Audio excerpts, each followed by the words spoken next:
Les invito a que abramos la Biblia en la carta del apóstol Pablo a Filemón. Filemón es una de las 4 cartas de la prisión, probablemente. Entre las cartas de la prisión tenemos Efesios, Colosenses, Filipenses y por supuesto Filemón. Y vamos a leer la salutación, que es lo que estaremos considerando en la mañana de hoy. Dice así la palabra del Señor: Pablo, prisionero de Jesucristo, y el hermano Timoteo, al amado Filemón, colaborador nuestro, y a la hermana Apia y a Arquipo, nuestro compañero de milicia, y a la iglesia que está en su casa, gracia y paz a vosotros de Dios nuestro Padre y del Señor Jesucristo. Al comienzo del servicio pudimos leer toda la epístola. Recordarle que todos los domingos a las 7:30 de la mañana tenemos oración.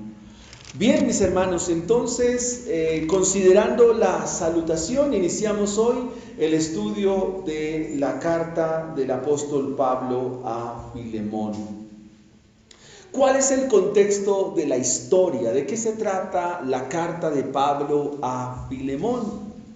Pues bien, mis hermanos, en el versículo 8 tenemos a Pablo hablándole a Filemón acerca de una circunstancia que él vive.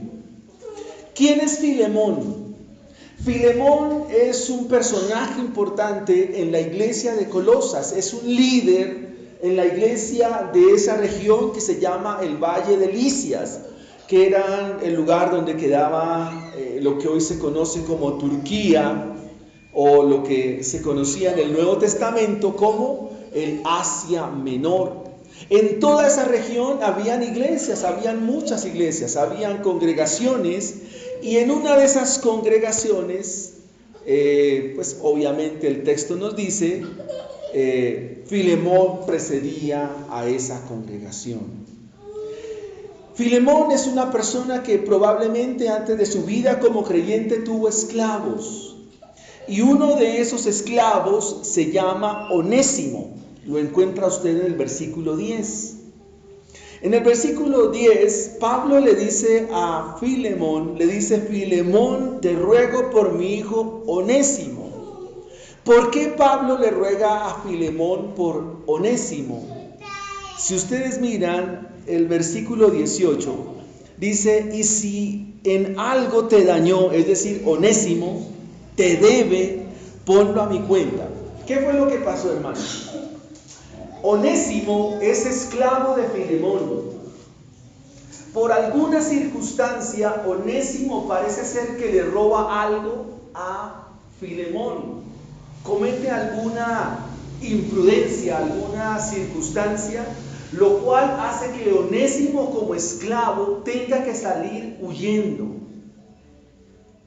¿A qué le conllevaba la huida de Filemón? Perdón, de Onésimo. Onésimo tenía que huir o regresar donde su amo. Pero en su huida, siendo prófugo, entonces él tenía ¿qué digo yo? No la fortuna, sino tenía la zozobra, tenía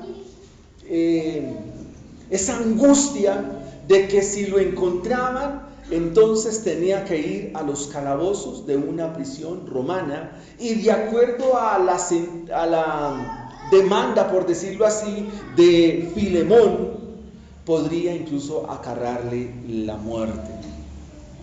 Así que cuando hablamos de Filemón, estamos hablando que era un personaje importante, que ahora era creyente, pero que tenía esclavos. Y tenía un esclavo que se llama Onésimo, y por alguna circunstancia, como dije antes, Onésimo sale huyendo, y en esa huida, por esa gracia y por esa bendición del Señor, se encuentra con Pablo en la cárcel. Pablo está encerrado en la prisión romana por allá en el año 52 y está acompañado de algunos personajes que ustedes encuentran al final de la carta.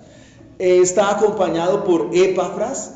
Epafras es quien le lleva a Pablo la noticia de que hay una nueva congregación que se llama la congregación de Colosas, y le llama Epafras, mi compañero de prisiones.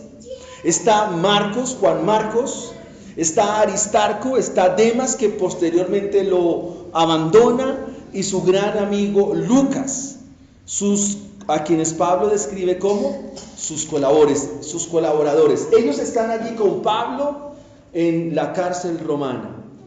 Pablo ahora está escribiéndole a Filemón para decirle que ahora Filemón tiene que hacer un acto que solo obra el Evangelio. Y esa es la idea central de la carta, el amor. El amor por aquel que nos ha hecho daño. ¿Cómo podemos entender entonces toda esta circunstancia? De la siguiente manera, hermanos. Es muy fácil perdonar a quien no nos ha quitado algo, a quienes no nos ha dañado, pero cuán difícil es perdonar a aquel que nos ha lastimado. Se requiere tener mucho amor. Hay que tener amor para aquel que nos hace daño, para aquel que nos hiere, aquel que nos ultraja, aquel que nos humilla, aquel que nos afrenta. Y solo hoy estaremos considerando la salutación. Y esta salutación la he llamado del pastor a su amada iglesia. Del pastor a su amada iglesia. Por supuesto, es el contexto de una carta que contiene un saludo, contiene un desarrollo de la carta y finalmente una despedida. Del pastor a su amada iglesia. Y quiero entonces desarrollar en 3 puntos esta salutación. Y lo primero que vamos a mirar en el versículo 1 es al amado hermano y colaborador. Al amado hermano y colaborador. Así es como Pablo está describiendo a ¿quién? A Filemón. Lo describe como un amado hermano. Pablo le dice, tú eres un amado hermano, pero también eres colaborador. Así que dentro de esta dinámica de la vida cristiana, se requiere entender quién era Filemón para la iglesia. Era un hermano que colaboraba. Ahora, ¿en qué colaboraba? La epístola nos lo va diciendo. Por ejemplo, en el versículo 4 se nos dice que Pablo da gracias y hace memoria de Filemón en sus oraciones. Pablo ora por Filemón porque escucha que de Filemón hay amor, que en Filemón hay fe. ¿Hacia quién? Hacia el Señor Jesús para con todos los santos. Es decir, Filemón es un hermano que ama a la iglesia. Y eso es muy significativo para nosotros. No solo Pablo lo menciona en sus oraciones como un hermano que ama a la iglesia, como un hermano de fe, sino que su fe se describe como una fe eficaz, o lo que pudiéramos decir una fe efectiva. O sea, sabe para qué le sirve la fe. Y en este caso la fe le sirve para amar la iglesia y servir al Señor. Pero también Filemón se describe como un hombre que conforta los corazones de los santos. Fíjate que es un hombre que el Evangelio lo pone en evidencia sobre lo que es la verdadera vida cristiana. Es un hombre que de alguna manera nos dice muchas cosas en la mañana de hoy. Dice el versículo 10, pero ahora tienes que hacer algo, Filemón, para que todo eso que se describe de él no vaya a ser de fachada, no vaya a ser de pantalla, sino que ahora todo ese esa expresión de que Él conforta a los santos se va a poner a prueba. Ahora la fe se va a hacer eficaz. ¿Con quién? Con Onésimo. Hermanos, la fe se va a poner a prueba con los que no cuadran con nosotros, con los que no encajan. Y esa es una tarea muy difícil.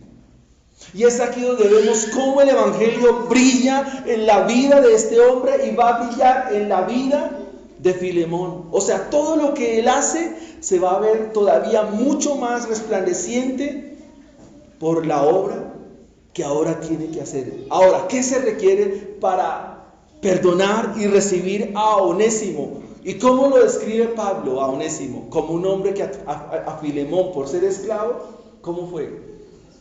Inútil, le dice. Porque los esclavos en aquella época eran tomados como hombres, eso, como esclavos, pero eran llevados al título de inútiles. Pero ahora Pablo le dice, no lo vayas a recibir así. Ahora recíbelo como un hermano al cual le predica. Dice el texto, dice, a quien engendré en mis prisiones. Y el hecho de que lo haya engendrado en mis prisiones es una expresión para hablar de que le predicó y Onésimo se convirtió al Señor.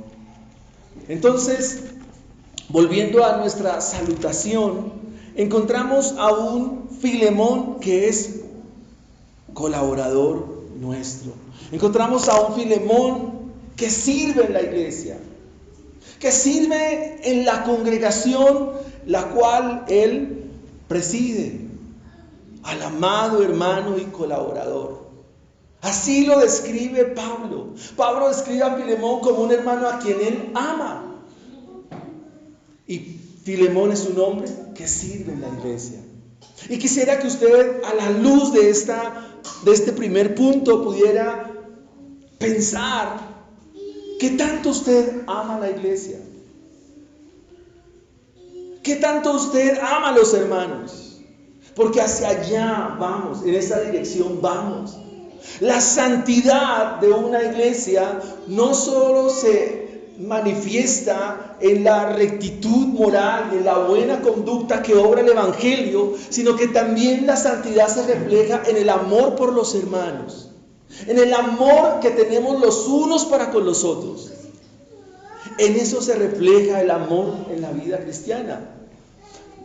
La santidad, o mejor, un termómetro que mide la santidad en la iglesia es el amor entre los hermanos. De hecho, el Señor pone un estándar allá en Juan capítulo 15, cuando dice, y en esto conocerán en que son mis discípulos. ¿En qué?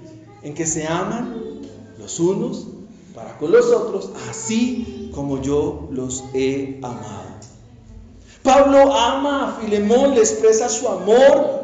Pablo le expresa su amor pastoral, pero también le dice, tú eres un colaborador. Colaboras en la iglesia, sirves en la iglesia, estás sirviendo a los santos. Y nos muestra unas credenciales muy importantes que serán explicadas dentro de 8 días, en el versículo 4 al versículo 7. Pablo entonces está diciéndole a Filemón, tú eres un colaborador, pero eres un colaborador nuestro. Eres un colaborador de la iglesia. Pablo, al estar encarcelado, está recibiendo noticias de las iglesias en el mundo grecorromano. Y una de las cosas, o mejor, de lo que recibe, es que hay un hermano que se llama Filemón y que por supuesto colabora en la iglesia.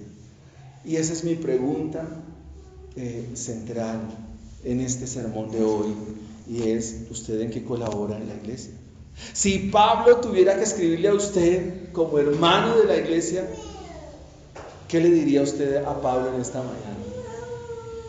Obviamente Pablo recibe la inspiración del Espíritu Santo, quien conoce la iglesia, para poderle remitir todo lo que un hombre de Dios debe hacer. Y la pregunta es, ¿en qué colaboramos nosotros? ¿Pudiéramos describirlos a ustedes como colaboradores de la iglesia? ¿Saben cuál es el don de los más preciados en la iglesia de Dios? El servicio. Servir. Servir, hermanos. Tan evidente es el servicio como un don extraordinario en la iglesia que nuestro Señor Jesucristo dijo: yo no he venido a que me sirvan, yo he venido a servir y a dar mi vida en rescate por muchos. Yo he venido a servir. Ahora usted preguntémonos en qué estamos sirviendo, en qué estamos colaborando. Creo que ustedes me han escuchado en las visitas a ustedes, que ustedes tienen mucho por hacer en la iglesia del Señor, que aquí no hay jubilación alguna. Hay mucho por hacer en la iglesia. O usted se sigue centrando en su vida personal, se vive centrando en su yo. Pues hermanos, eso habla de un pecado, porque tú no estás para tu vida personal. Tú eres respuesta de Dios para alguien en esta tierra. Alguien te necesita a ti porque Dios así lo ha dispuesto. Para eso está la iglesia. Y una gran enseñanza de esta carta es eso, que Filemón estaba para confortar a los santos, estaba para animarlos, para consolarlos, para guiarlos, para poner su fe al servicio de la iglesia, pero tenía un desafío muy grande. Tenía el desafío de recibir a alguien que le hizo daño y acogerlo como un hermano. Qué gran desafío para nosotros. Qué gran desafío colaborarle ahora a quien yo lo tenía por esclavo.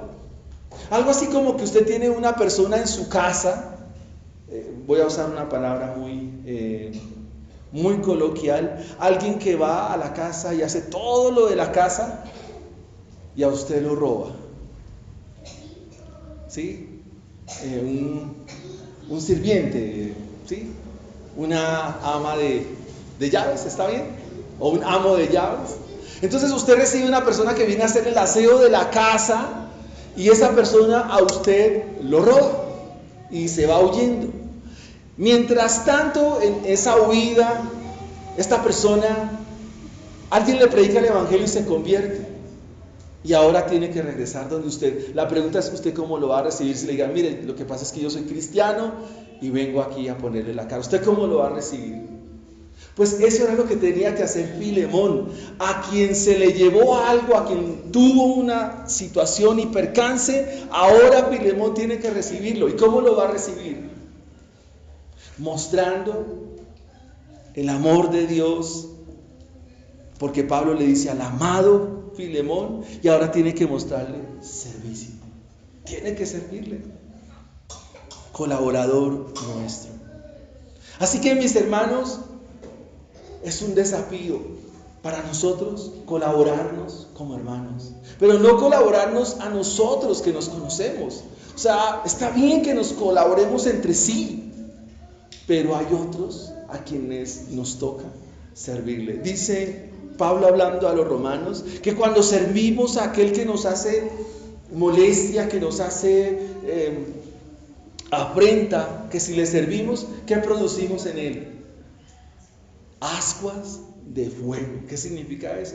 Que lo hacemos sonrojar, que se le ponen sus mejillas rojas, porque causamos en él tal vergüenza, porque él no espera que nosotros le respondamos ojo por ojo y diente por diente, sino que nosotros le respondamos con el evangelio. Con el evangelio. ¿Y qué el evangelio nos dice? Que a quienes nos ofenden, a quienes nos roban, ¿qué tenemos que hacer por ellos? ¿Qué tenemos que hacer? Servirles. Ustedes pueden dimensionar la altura del evangelio. ¿Hasta dónde nos lleva el evangelio, hermanos? ¿Hasta dónde nos pone el evangelio? Eso está en el Sermón del Monte. Así que Pablo entonces describe en esta salutación, dice: yo, Pablo, prisionero de Jesucristo, y el hermano Timoteo, estamos aquí, estamos en la picota romana, pero nos dirigimos a ti, amado Filemón. Y esa palabra amado significa que tiene que amar. De hecho, la palabra Filemón se compone de dos voces: filos, que significa amor, y mon es un apócope que significa que sirve o que Sí, que hace un trabajo. Filemón, al amado que sirve. Y esa es otra pregunta que para usted la responda en la enseñanza de hoy. ¿Ustedes son amados? ¿Pero son amados que sirven? ¿Son amados que sirven? Entonces es importante. Así que la directriz de Pablo va en línea a quien es Filemón. Filemón, amado. O amado Filemón, colaborador nuestro. Ahora, ¿estará solo Filemón? ¿Filemón estará solo en la iglesia? ¿Es el único que sirve en la iglesia? ¿El único que trabaja, colabora? Y eso nos va a mostrar nuestro segundo punto, hermanos. Porque nuestro segundo punto dice que Pablo en la salutación se dirige a los que luchan con él. Y esta palabra lucha, Pablo la está usando del combate romano. Hemos visto que Pablo se dirige al amado Filemón como colaborador y ahora a los que luchan y que también son amados. ¿Quiénes son esos que luchan en el texto? La hermana, la amada hermana Apia. Si ustedes miran, la salutación tiene dos palabras repetitivas. ¿Cuál es? Al amado y ahora la amada. ¿Qué clase de hermana es? Apia. El nombre de ella es Apia. Y aparece ahí otro hermano. ¿Cómo se llama el hermano? Arquipo. Hay muy poca información de estos hermanos, pero sabemos que son amados y que luchan. No necesitamos saber nada más de ellos. No necesitamos que nos digan nada más de ellos. Si Pablo lo escribe con su propia mano, como lo dice en la carta, yo, Pablo, de mi propia mano lo escribo, Pablo está dando por sentado, está dando por sentencia escrita que estos hermanos tienen lo que debe tener todo cristiano: amor y lucha. Ahora, ¿en qué luchaban? Y Pablo usa una expresión que nos explicó nuestro hermano Rubén, una expresión militar. Dice que son compañeros ¿de qué? De milicia. Militamos en este evangelio. Y eso es muy importante para nosotros también. Porque es que en la iglesia no todos militan. No todos caminan hacia la misma directriz. Pablo entonces describe aquí a estos dos hermanos, una hermana y un hermano, como compañeros. Y para Pablo un compañero era alguien que le ponía el pecho a lo que viniera por el evangelio. Cuando Pablo usa esta palabra compañero, se está refiriendo a ese caminar constante, a ese caminar continuo, a ese caminar permanente. No es que se veían cada 3 días o cada 5 días, no, es un compañerismo mutuo, es un compañerismo permanente, es un compañerismo constante. Todo el tiempo están ahí. De hecho, a Pablo en Filipenses se escribe como tu amigo amado. Pablo ve a Lucas como su gran amigo, su gran compañero. Pero también ahora a estos hermanos que están en la casa de Filemón, donde está la iglesia. Entonces Pablo les dice a la amada hermana Apia y a Arquipo, nuestro compañero de milicia. Hermanos, ¿ustedes son compañeros de milicia? ¿Le gustaría ser mi compañero de milicia en este año 2022 por lo que resta de estos 20 días? ¿Y le gustaría ser compañero de milicia en el 23, 24 o hasta el día que el Señor nos conceda la vida? ¿Será que pudiéramos decir, no, ustedes son compañeros de milicia? ¿Ustedes me acompañan a luchar por el evangelio? ¿O solo hay 2 o 3 que le ponen el pecho a toda la iglesia y los demás haciendo barra, haciendo porras. Ese es un cuestionamiento para usted, hermano. Primero, pues, si no está colaborando, grave, que no haga nada. Y lo segundo, que no esté siendo compañero de milicia, que no milite con nosotros en el Evangelio. En la proyección que nosotros tenemos para el año 2023 al 2027, ¿sabe qué significa? Que usted tiene que hacer un discípulo. Usted debe hacerlo. Ese es el verdadero ministerio. Esa es la verdadera tarea. Claro, cantamos, esa es una tarea en la iglesia.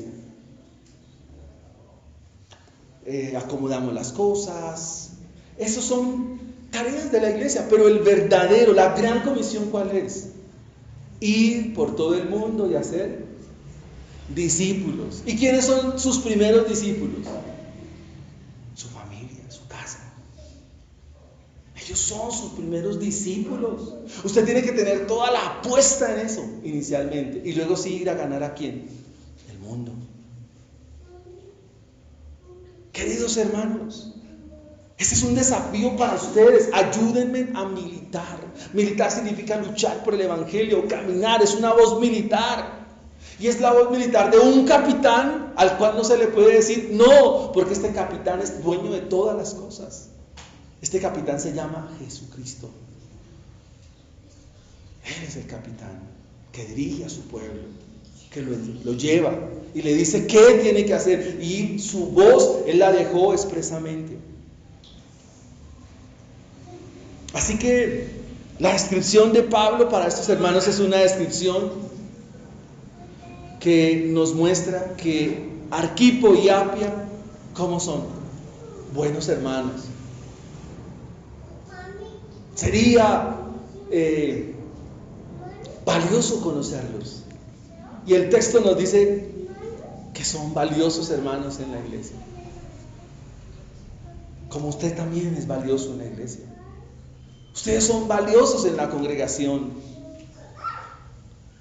Pero entonces debo decirles que no se hagan tan simples, que terminen amando la simpleza. Usted es muy valioso en la iglesia, tiene que crecer, usted tiene que madurar en la iglesia, hermano. No puede ser el mismo bebito de siempre. Madura, por amor de Dios. Crece en las escrituras, crece en la palabra, estudia, comparte, vive el Evangelio. Y eso te hará valioso. Ese es un desafío grande, hermanos, pero no es imposible. La Biblia nos está mostrando a 3 hermanos, Filemón, Apia y Arquipo, que crecen en el Evangelio, que no sabemos el número de la iglesia, eso es lo que menos nos interesa, pero que están ahí luchando allá en su iglesia en Colosas. Están trabajando. ¿Qué vamos a hacer? ¿Qué proponemos? Es un desafío. Esta semana una ancianita me decía, lo invito a la iglesia.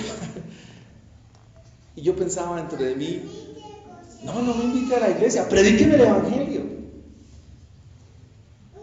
Porque aquí es compartirle, predicarle el Evangelio.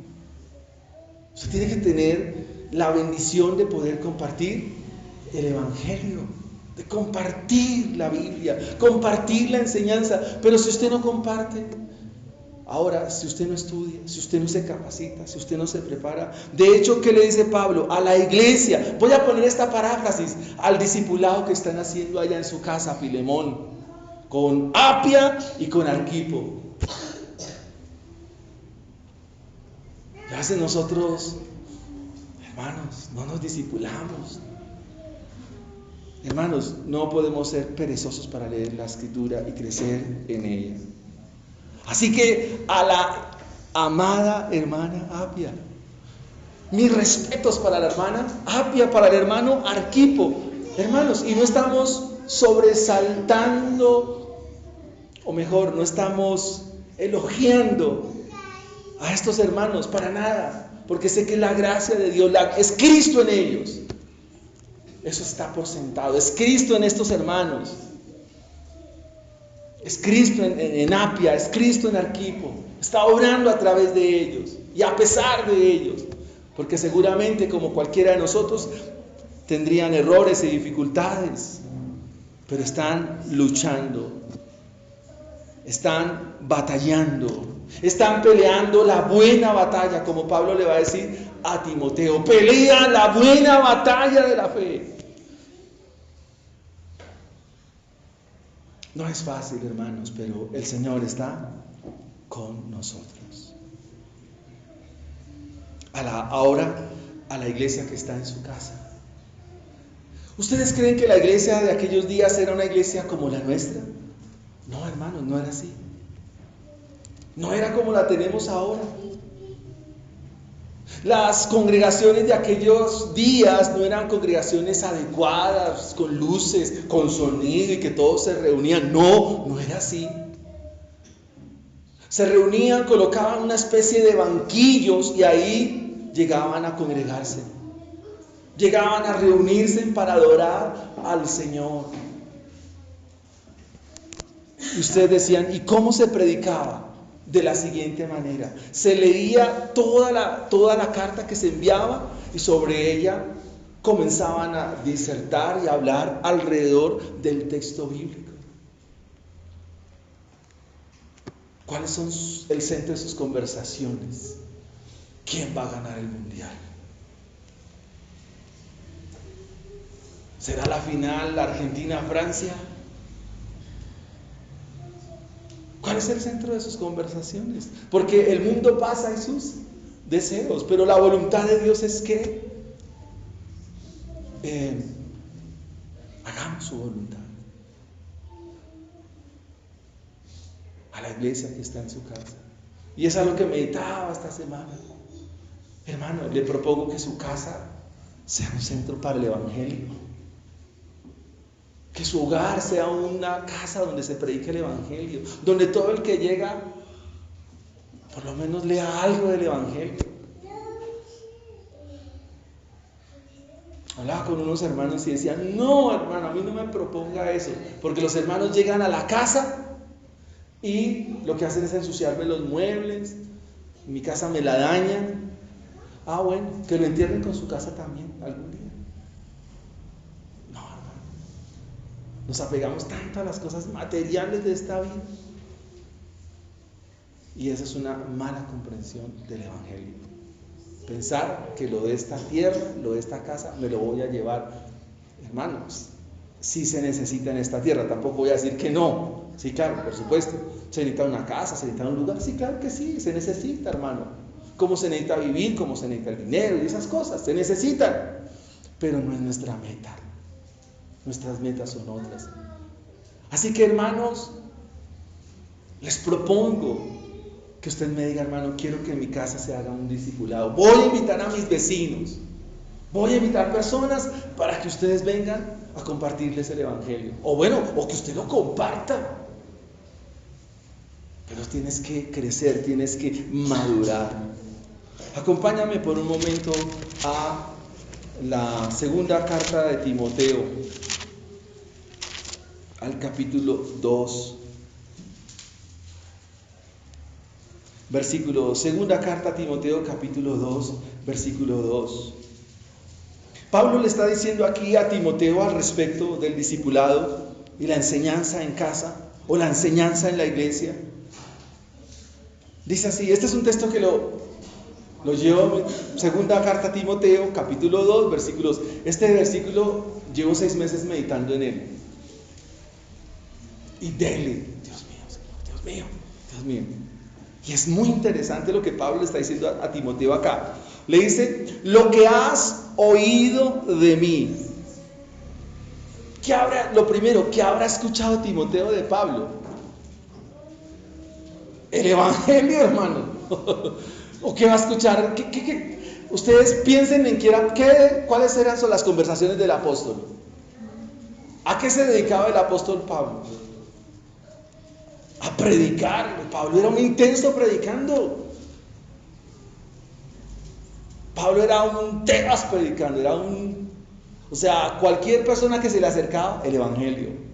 Aún en la misma muerte, Aun cuando la guillotina iba bajando, ¿qué decía Pablo? Eso dijo mi hermano Rubén: crean en Cristo Jesús. O sea, aún en el mismo lastre de su muerte, bajando la cuchilla, crean en Cristo Jesús. Aún, ese era Pablo. Lo que has oído de mí ante muchos. O sea, esto es algo verídico. Esto también te encargo. A hombres, subraya esa palabra. Fíjese que para enseñar, para compartir, para llevar el evangelio, para predicarlo, para anunciarlo, para colaborar y servir en la iglesia, hay una cualidad antes de todo eso. ¿Cuál es? ¿Cuál es? Fieles, hermanos. Hermanos, la fidelidad significa parecerse más a Jesús. Es como cuando uno va a la fotocopiadora y tiene el original y comienza a sacar fotocopias. ¿Cómo salen esas copias? Muy parecidas al original, aunque no son las originales. Eso es lo que significa la fidelidad en la Biblia. Ser parecido en lo más a Jesús. Y si usted lee las 4 biografías de Jesús, de los 4 periodistas, ese es un trabajo que estamos haciendo. ¿Usted qué encuentra a Jesús? ¿Con quién comía? Y los fariseos, no, ¿cómo puede ser el Hijo de Dios? ¿Con quién comía el Señor Jesucristo? ¿Quiénes eran su combo, su parche, su gente? Publicanos, bueno, algunos fariseos como Nicodemo, pero este vino con miedo y medianoche. Bueno, ladrones, ¿quién más? Prostitutas. ¿Y qué le decían los religiosos? No puedes, no puedes, y aparte dice que es el Hijo de Dios. No, hay que crucificarlo. Pero la parte muy emocionante de Mateo es cuando le dice a los que se creían, los muy, las prostitutas y los ladrones van delante de vosotros para el reino de los cielos. ¡Uy! ¡Qué pedrada en ojo tuerto! Porque se suponía que los que conocían la ley, la ortodoxia, las tradiciones, la Torá, ellos tenían el cielo seguro, pero ¿para dónde iban? ¿Cómo lo describió Jesús?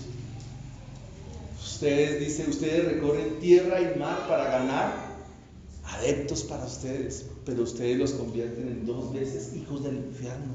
O sea, ¿hasta dónde el poder de la religión ciega? Y ustedes han convertido su enseñanza en eso. Pero mis discípulos son esos que ustedes repudian, a esos que ustedes tienen por poco, prostitutas, ladrones, publicanos, piltrafas de la sociedad, esos están en el reino de los cielos. Así que hay que ser fieles, hermanos, para servir al Señor.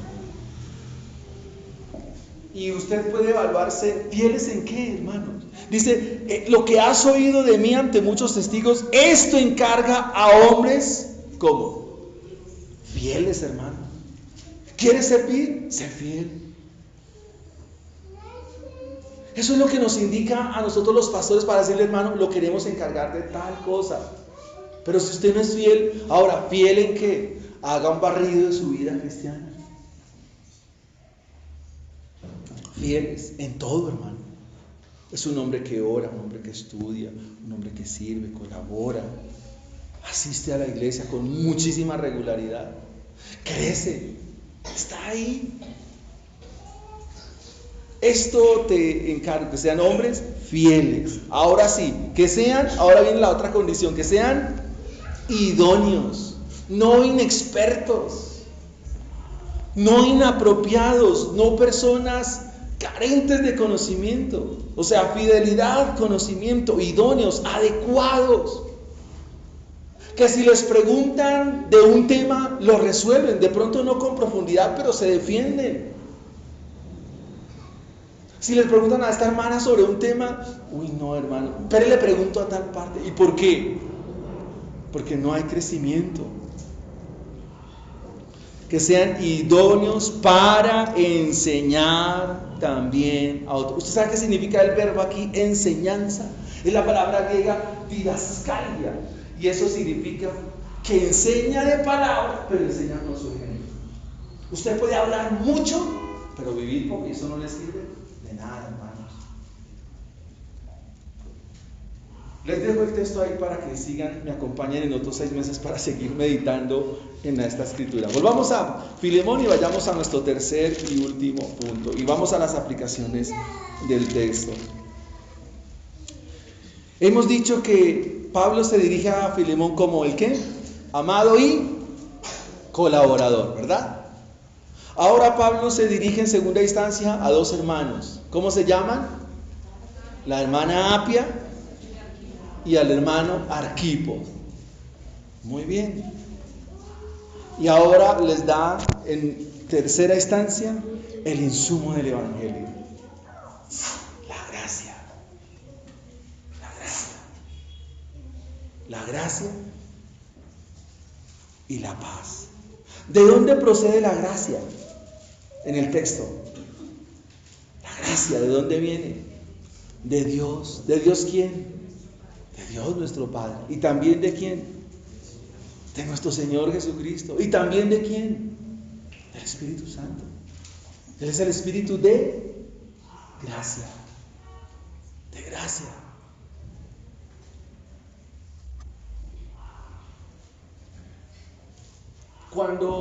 Si yo le digo a ustedes que oren por mí, ¿cuál es su mayor deseo para mí? Sus buenos deseos. ¿Qué me dirían ustedes? Que Dios me dé y harta gracia que la necesita este sujeto, ¿no? Porque la presencia no es mucho lo que le ayude, pero ¿qué necesito? Gracias, Dios. Pues bien, hermanos, yo cuando oro por ustedes, no tanto por sus cosas que necesitan, aunque sí oramos por eso, hermanos, no crean que no. Pero lo que más le pido al Señor es que a ustedes les conceda que gracias. Gracias. ¿Y qué es la gracia? La palabra griega es charis, que significa don de Dios. Pero aquí es un don para salvación, porque la gracia solo se manifiesta en los que Dios ha llamado a salvación. En ningún otro se va a manifestar la gracia de Dios. Solo en los que Dios ha llamado a salvación, solo en ellos se va a manifestar ¿quién? La gracia de Dios. Y si usted me pudiera explicar a mí la gracia de Dios, ¿cómo me la explicaría que yo la pueda entender si yo fuese un campesino humilde y sencillo? ¿Cómo me la explicaría? El amor de Dios. ¿Sabe qué es lo que va a tener que hacer Filemón con Onésimo? Mostrarle que la gracia de Dios sí es tener. ¿Por qué? Porque lo roban, probablemente. ¿Y ahora qué tiene que hacer Filemón? Hermano, siga, se sienta, ¿qué se toma? ¿Qué quiere? ¿Qué le provoca? ¿Cómo se llama eso? Gracia. Eso es gracia. Es darle un regalo a alguien sin que se lo merezca. Le pregunto, ¿Onésimo merecía llegar a la casa y que Filemón lo recibiera con las puertas abiertas y con una comida? Siga, Filemón, siente. Y no solo eso, sino que ahora probablemente tenía que lavarle los pies, porque esa era la costumbre en aquellos días, lavarle los pies a quien venía de lejos. ¿Cómo la ven? ¿Cómo ven la gracia? Pues eso es lo que Dios ha hecho con nosotros. Dios el Padre nos recibió ¿cómo? Con gracia. ¿Qué hicimos nosotros con Dios? ¿Qué dice el Evangelio? ¿Qué hicimos nosotros?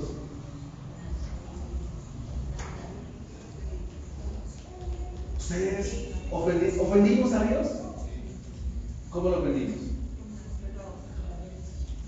Saliéndonos de su palabra, con nuestras palabras que hablamos, con nuestras acciones, nuestros pensamientos, nuestras pataletas, nuestros días que nos gastamos pensando cosas vanas, teniendo malos pensamientos.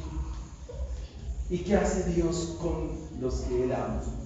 ¿Cómo lo recibe? Una de las parábolas que ilustra esto es la parábola del hijo pródigo, ¿Qué hizo el muchacho del hijo pródigo? Se fue y ¿qué hizo? Primero le dijo, papi, dame la parte de la herencia que me corresponde. ¿Y cómo se fue a vivir? Perdidamente, ¿verdad? Se lo gastó todo. Y no se lo gastó se lo gastó con sus amigos y con quién más. Ya saben con qué mujeres se lo gastó, ¿no? Y eso, con nenas. Muy bien. ¿Y qué más? ¿Y qué más hizo? Se fue a comer o a cuidar cerdos. No era 24 de diciembre, pero se fue a comer cerdos, a cuidar cerdos y a comer, a desear la comida que comían. O sea, llegó muy bajo, muy bajo. Este sí que a la tapa. Y cuando volvió a la casa, ¿cómo lo recibió el padre? Eso es gracia, eso es mucha gracia, hermano. Eso es lo que Dios ha hecho con nosotros. Nosotros hemos llegado muy bajo en nuestra vida como creyentes, bajo. ¿Y qué ha hecho Dios? Recibirnos recibirnos a gracia, con su favor, porque Él no paga conforme a nuestra maldad, sino que así como el Padre se compadece de sus hijos, así Dios se compadece de nosotros, porque sabe que somos polvo. Y eso es el deseo de Pablo para Filemón. Amados hermanos, que Dios les conceda gracia.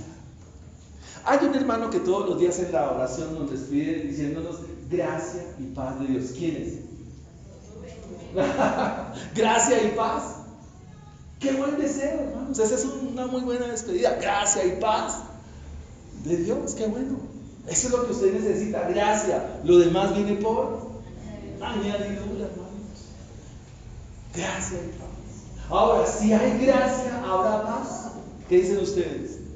Claro, porque la gracia de Dios me libera. La gracia de Dios, hermanos, jurídicamente, según la justificación, nos absuelve.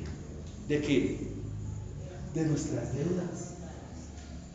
Y la deuda que los pecadores tenemos con la justicia de Dios se resuelve en la cruz del Calvario, donde fue no solo mostrado el amor de Dios, sino donde Dios mostró la plenitud de su gracia. Eso es emocionante, hermanos. Dios en la cruz del Calvario manifestó la plenitud de la gracia de Él en Cristo Jesús, donde los pecadores miran y son librados por esa gracia.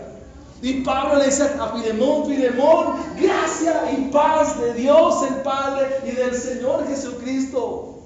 O sea, la gracia que viene de Dios, que te colme, que te cubra, pero también la gracia del Hijo, la gracia de nuestro Señor Jesucristo. ¡Qué buena salutación! ¡Qué buen saludo! Y vayamos a nuestras aplicaciones en la mañana de hoy, hermanos. Lo primero que vamos a entender es que tenemos el desafío muy grande, hermanos, de ser amados y de ser colaboradores en la iglesia. ¿Qué se necesita para colaborar? Servir. ¿Qué se necesita? Hacerlo, hágalo. Usted no tiene que pedirle permiso a nadie. El Señor ya le dice, si Dios lo mueve a hacer algo por alguien, hágalo. Si quiere darle un consejo a alguien, hágalo. Si quiere asistir a alguien, hágalo. Si quiere darle algo, hágalo. Segunda aplicación, hermanos. Hemos visto también, hermanos, que Pablo se dirige a dos hermanos en la iglesia, dos hermanos que colaboran. Se nos menciona a dos hermanos, pero aquí ¿cuántos somos hermanos? Hermano, lo insto, lo llamo, le notifico. Hermano, colabore en la iglesia en algo, hermano. Por lo menos piénselo para el otro año, decir, hermano, la casa donde yo vivo está lista para un discipulado y para llamar a los vecinos. Vecinos, vengan a escuchar el evangelio. Colabore, hermano, con el servicio a Dios. Colabore. Tercera aplicación. Que la gracia y la bendición del Señor esté siempre con ustedes. Ese será nuestro mayor deseo. Nuestra oración, que Dios le conceda gracia, hermano, porque finalmente vivimos por gracia y misericordia del Señor. Y recordemos nuestro título del sermón. ¿Cuál fue? Del pastor, ¿a quién? A su amada iglesia. Pablo le dice aquí a Filemón en el versículo 9, dice: más bien te ruego por amor, siendo como soy. Pablo ya anciano, y esa palabra anciano es la palabra presbútero, que habla de un pastor, de un episcopo. Y Pablo, como anciano, como pastor, ¿a quién le está escribiendo? A una amada iglesia que queda por allá en Colosas, y que la dirige alguien que se llama Filemón. Pero el título también del sermón tiene que ver con el príncipe de los pastores, del pastor. ¿Cómo se llama el pastor? Jesucristo. ¿A quién le escribe por medio de su palabra? A su amada iglesia. ¿Y quién es su amada iglesia? ¿Quién es su amada iglesia? Y esa es una pregunta que venía también. ¿Usted sabe que es amado por Dios? No que lo sabe, lo vive. ¿O usted todavía duda que Dios lo ama? Dios. Entonces, hermano, quiero que borre de su cassette la loca idea de que si Dios lo ama, usted lo va bien, porque siempre asociamos el amor de Dios con cuánta plata tengo en el bolsillo, y no es así. Así no es el amor de Dios. No, así no es. O sea, bórrese eso de su cabeza. Porque el amor de Dios también se traduce en momentos difíciles. Porque es así como Dios ama. Entonces, hermanos, la pregunta otra vez para usted, como amada iglesia, del pastor, del verdadero, el más glorioso de todos los pastores, que es nuestro Señor Jesucristo, a su amada iglesia, o sea, a usted. ¿Usted vive el amor de Dios? ¿Sí o no? ¿Seguro? ¿O usted dice: no, yo creo que Dios no me ama? Porque si usted cree que Dios no lo ama, usted está en serios problemas. Está en el más serio de los problemas, si es que usted no es salvo. Porque los pecadores, a pesar de que somos pecadores, ¿qué vivimos? El amor de Dios. Y lo amamos porque Él nos amó primero. Y le tengo otro dato: si usted hoy viene a la cena sin saber que Dios lo ama, sin vivir, usted simplemente está tomando un poquito de pan, un poquito de vino y nada más. Usted ni sabe qué es lo que estamos haciendo, porque usted no sabe qué es el amor. No lo vive. Terrible. Ahora, si usted no solo cree, vive y sabe que Dios lo ama, entonces usted tendrá todo el gozo, toda la alegría para animar y decir: Señor, muchas gracias por haberme amado, aunque no lo merecía, porque ninguno de los que estamos acá es digno y merecedor del amor de Dios. Él, como dice el profeta Oseas, ¿cómo nos amó? De pura gracia, de puro favor, de pura bondad, de ser amado. ¿Y por qué los amo? Dice Pablo a los Efesios. ¿Sabe por qué nos amó? Porque así Él lo quiso. Y si Él lo quiso, pues de ahí para allá. Él lo quiso. Él me amó. Amén. El otro domingo estaremos con la otra parte muy importante de la carta a Filemón. Entonces, recordemos que Pablo se dirige a un hombre, Filemón. Su amor va a ser puesto a prueba. Pero creo que el Señor le dará la gracia para recibir a Onésimo. Y tiene dos hermanos, Arquipo y Apia, y a su hermano. Y Pablo ora para que les conceda gracia, les conceda paz de Dios. Ahora nosotros, el pastor hablándonos por su mensaje, vamos a ministrar la cena del Señor en esta mañana. Qué bendición. Lo que vemos acá en el pan y en estos elementos es el amor de Dios representado, ilustrado. Porque de tal manera amó Dios al mundo. Te amó a ti para que creas y tengas vida eterna. Díganme si usted está esperando un regalo en Navidad. Los niños me preguntan que cuándo es el regalo. Usted también pregunta que qué le van a regalar de Navidad. Y no hay regalo más grande de gracia y amor que el Evangelio, la vida eterna. Amén. Vamos a ponernos en pie. Oramos al Señor y le damos gracias. Eterno Padre que estás en el cielo, queremos darte gracias, Señor, por tus palabras que son tan sencillas, tus palabras tan llenas de amor.